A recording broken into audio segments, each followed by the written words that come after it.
Not a matter of if, but when. And when it happens, it could spell the end of life as we know it. So with that in mind, we're going to take a look at current fireball activity, and what it's telling us is that when could be a little sooner than later. Looking out into the vastness of the universe, the greatest mystery is right here, right under our feet. The ultimate aim of all science, to penetrate the unknown. These are the stories that will make you say, what the fuck? In Science 13, we looked at an alarming trend for fireballs. And frankly, that trend is continuing. We're going to show that with our update in this program. But first, I want to take a moment to talk about the article J.P. Jones published in 2015. In April 2015, J.P. Jones and I chose two data sets, earthquakes and fireballs, to reevaluate the Mayan calendar. Our findings were published in May 2015 in an article titled, "Were the Mayans Using Anunnaki Knowledge?" Since then, our focus has been on fireballs as the harbingers of bigger things to come, given that a major impact event can have dire global consequences. Both the earthquakes and fireballs datasets presented in our May 2015 article show dramatic and troubling upticks in the number of post-December 21, 2012 events.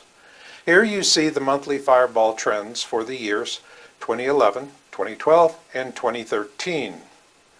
Our data source for fireball sightings is the American Meteor Society website. The AMS was founded in 1911. To learn more about them, visit amsmeteors.org. In Science number 13, we presented trends for fireballs through November 2016.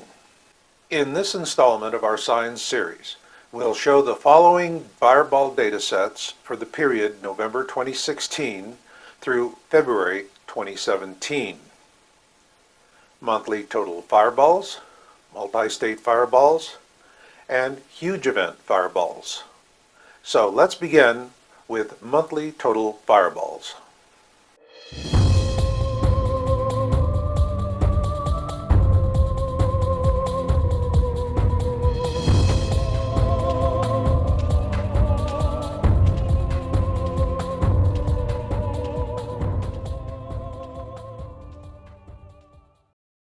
We begin with the data set for monthly total fireballs for November 2016, as reported in Science number 13.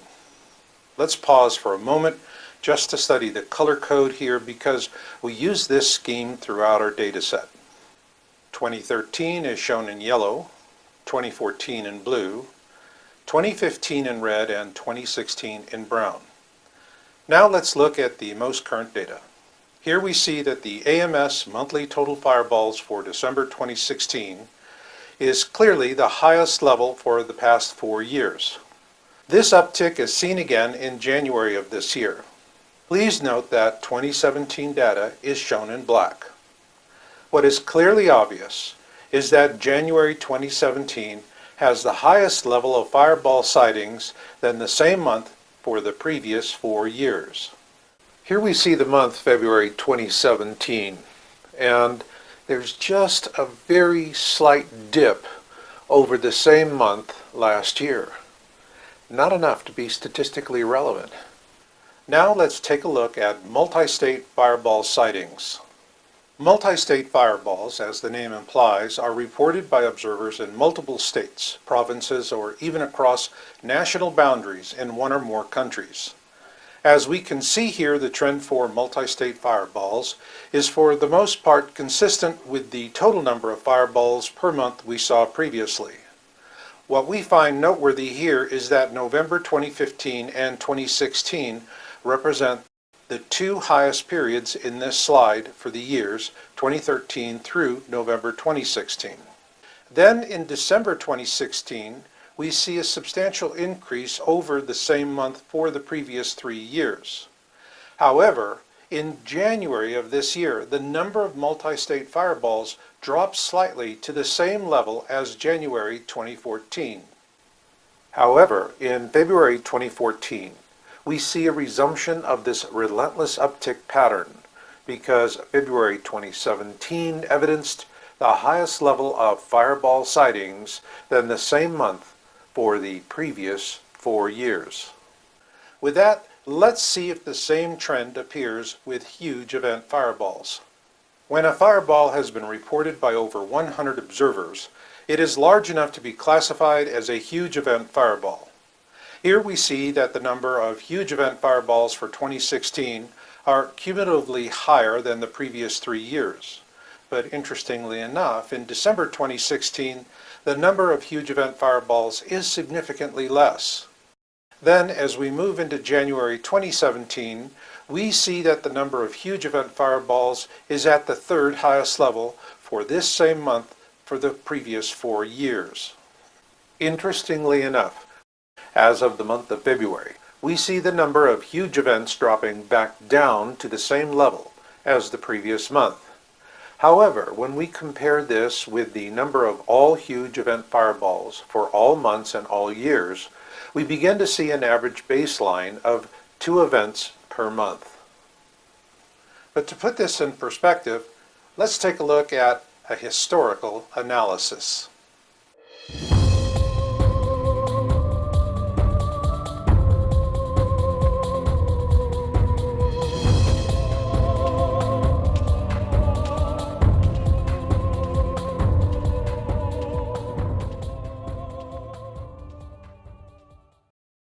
This simple bar chart shows us the total number of fireballs reported each year for the period January 2016 to December 2016.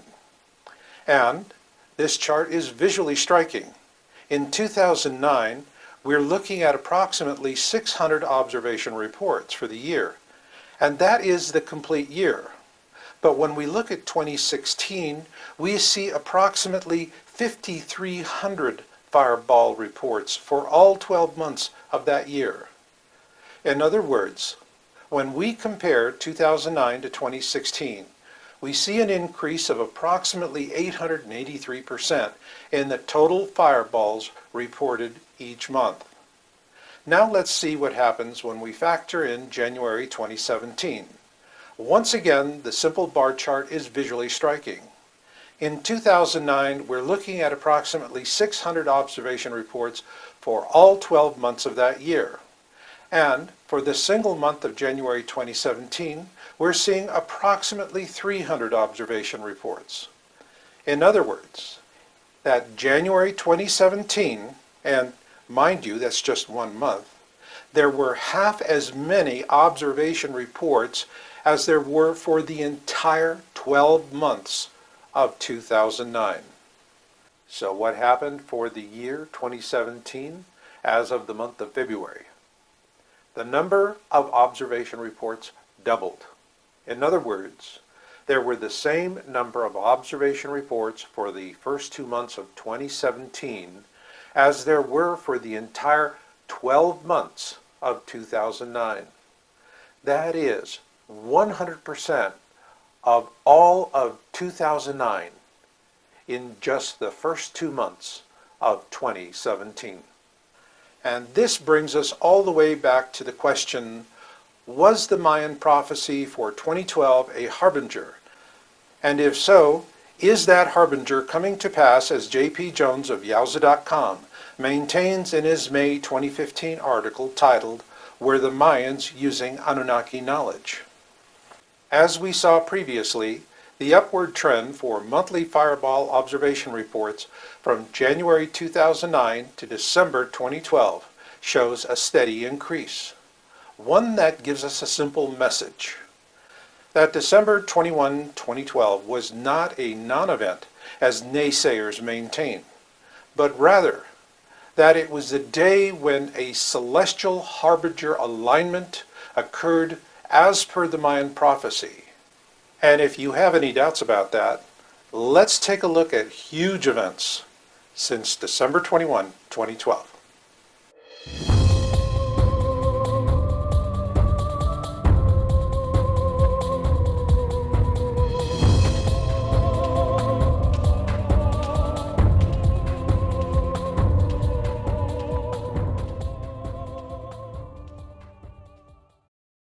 Here we see the chart with approximately 6 huge fireball events in 2012.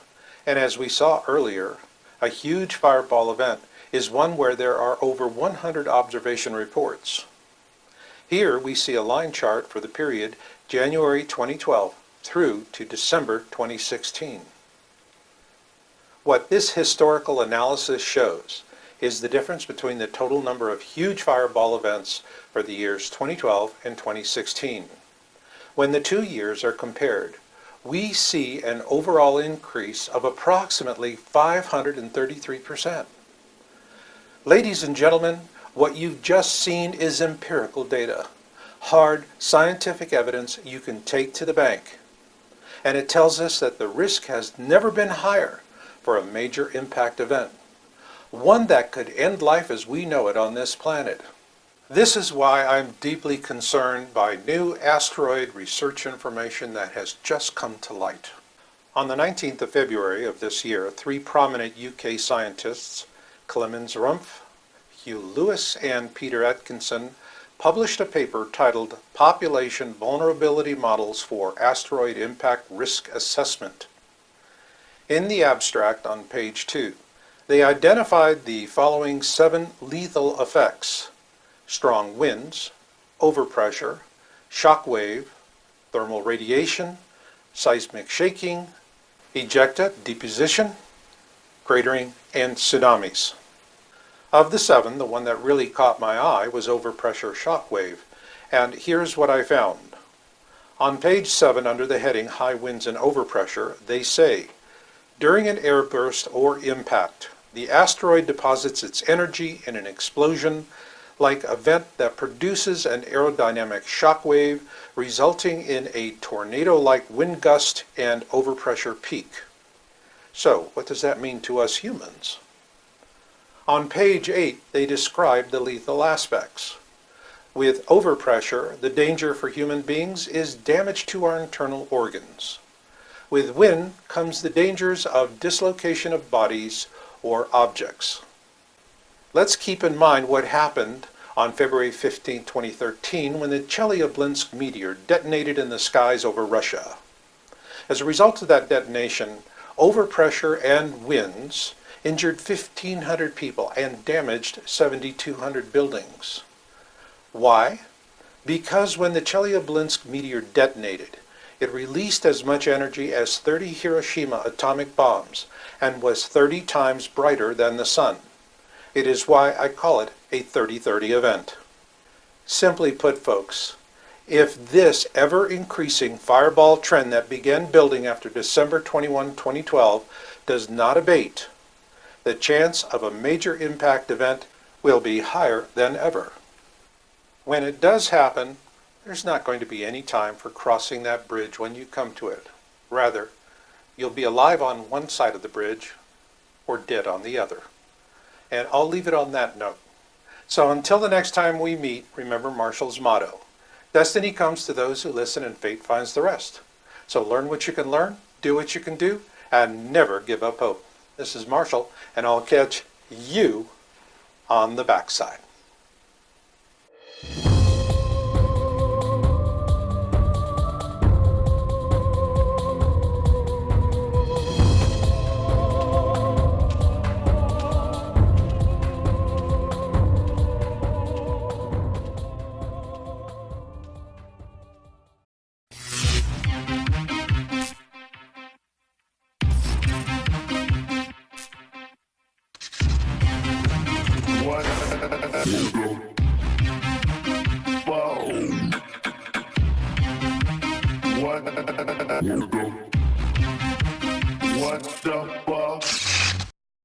NASA tells us that a major impact event is not a matter of if, but when.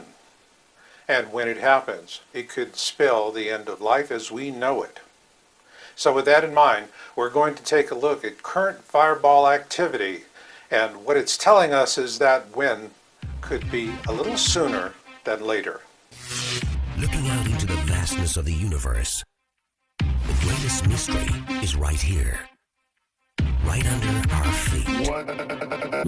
The ultimate aim of all science, to penetrate the unknown. These are the stories that will make you say, what the fuck? In Signs 13, we looked at an alarming trend for fireballs. And frankly, that trend is continuing. We're going to show that with our update in this program. But first, I want to take a moment to talk about the article J.P. Jones published in 2015. In April 2015, J.P. Jones and I chose two data sets, earthquakes and fireballs, to reevaluate the Mayan calendar. Our findings were published in May 2015 in an article titled, Were the Mayans Using Anunnaki Knowledge? Since then, our focus has been on fireballs as the harbingers of bigger things to come, given that a major impact event can have dire global consequences. Both the earthquakes and fireballs datasets presented in our May 2015 article showed dramatic and troubling upticks in the number of post-December 21, 2012 events. Here you see the monthly fireball trends for the years 2011, 2012, and 2013. Our data source for fireball sightings is the American Meteor Society website. The AMS was founded in 1911. To learn more about them, visit amsmeteors.org. In Signs number 13, we presented trends for fireballs through November 2016. In this installment,